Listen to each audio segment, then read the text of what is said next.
هتاخده معاك، وايه باقي وايه فاني، عشان الرحلة دي أطول من العمر اللي راح والجاي.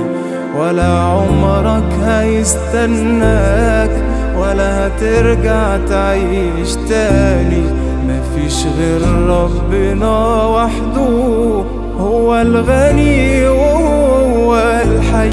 الرحلة دي ملهاش ميعاد ولا ليها وقت، يعني انت لازم تبقى دايما مستعد. الرحلة دي ملهاش ميعاد ولا ليها وقت، يعني انت لازم تبقى دايما مستعد. واعرف ان اليوم ده شيء مكتوب لنا، ولا حاجة هتفيدك ساعتها ولا اي حد، ولا حاجة هتفيدك ساعتها